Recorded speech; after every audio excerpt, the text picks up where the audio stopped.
Hello again, class. In this video, we're going to talk about holding our tools. So we've talked a little bit about tooling and the different types. So now we need to know, how are we going to hold these tools in our machine? Okay, so again, we're going to discuss just a few of the common types of tool holding. Again, this will not be a comprehensive discussion, but it will give you a basic idea of what's going on and the tooling that we use. So the first kind of basic holder is the solid end mill holder. Okay, so this is a solid end mill holder, and it is precision machined to accept one specific diameter of tool. In this case, a 1/2 inch end mill. So this is the end mill we talked about earlier with the flat. So you insert the end mill into the hole until the flat lines up with the hole. And then you insert the set screw and lock it in. Okay, this is a nice rigid way to hold a tool. Does have some drawbacks, right? Of course, since it only accepts one diameter of tool, you have to have a different holder for every diameter of tool that you plan to use. And there's really you can't adjust your stick out. Now the stick out is how far the tool sticks out from the holder. And that has a lot to do with clearance on what you can machine on the part. So again, it's a nice rigid holder, but it does have a couple of drawbacks. All right, so what's this thing? This is how the machine actually holds the holder in the spindle. This is called a retention knob or a pull stud. So inside the spindle, there are two important factors with regards to our tooling. First is the pull stud. There's a little clamp inside the spindle that grabs on to this part here, and also the taper. The taper of the holder has to match the taper of the spindle. In this case, it's a Cat 40. Okay, so the pull stud has to be screwed into the bottom of the holder, and it needs to be torqued to a specific amount.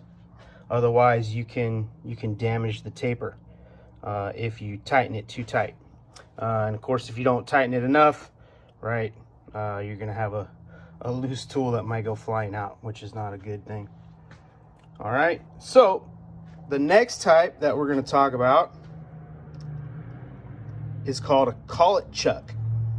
Right, so the collet chucks, as the name indicates, holds on to a collet. So this is a collet. This is also a collet. All right. So what's nice about the collet chucks is that they accept a range of different size tools using different collets. All right. So these are two of the most common collet set types. The larger one is an ER32, and you can see that is a 1/4 inch, so it accepts a 1/4 inch tool, and because they clamp, it can accept slightly smaller tools too. All right.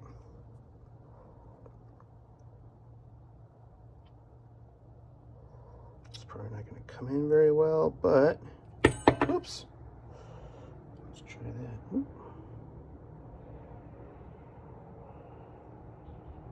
Okay, so again, clamps. All right, so how does this work? So you can see here on the collet there's a groove around here. So the groove needs to fit into the collet nut. This is the collet nut. And inside the collet nut is a retention ring right there. All right, so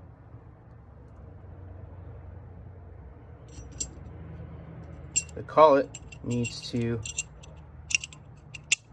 snap in. All right, so it snaps in. And then the taper of the collet matches the taper of the holder.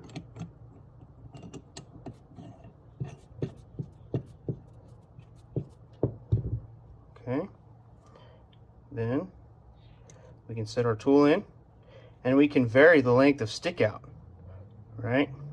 Now, of course, you never want to clamp on the actual flutes, so you want to make sure that you're not putting this in like that, right? You want to make sure that you're clamping on the solid shank like that.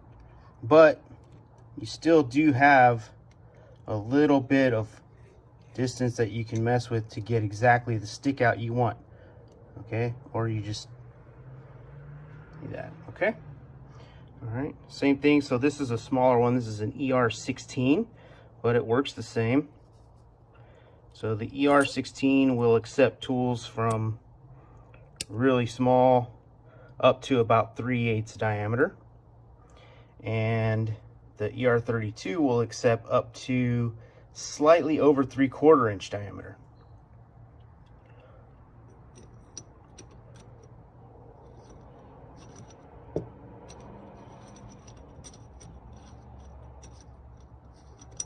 We'll get that on there eventually. All right, so we get the nut on a little bit, and then we insert our tool and tighten it some more. All right, so at this point, we need to move over to our setup.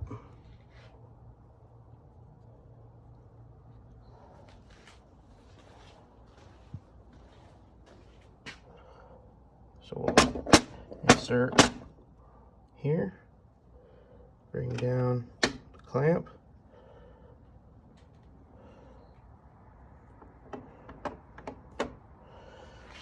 and then you use a wrench on the nut to tighten it.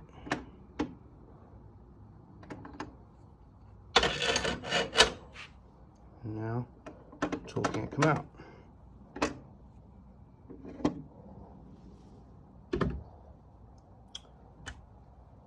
For the ER32,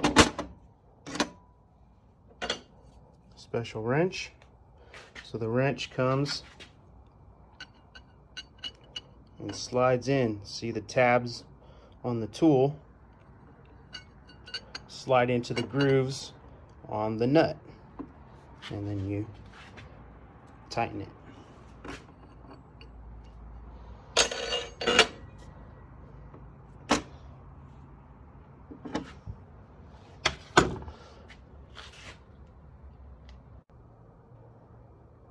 All right, and the last type of holder that we're going to talk about is the drill chuck.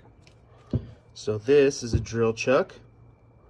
It's just like any other drill chuck. This one though, so you can pretty much accept any size tool up to about 1/2 inch. You just tighten it by hand. Typically you use this for drills, maybe reamers.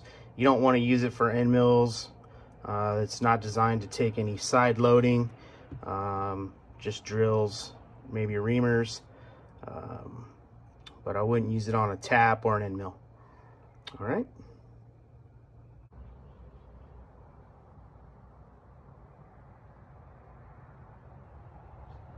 Hope you enjoyed this video.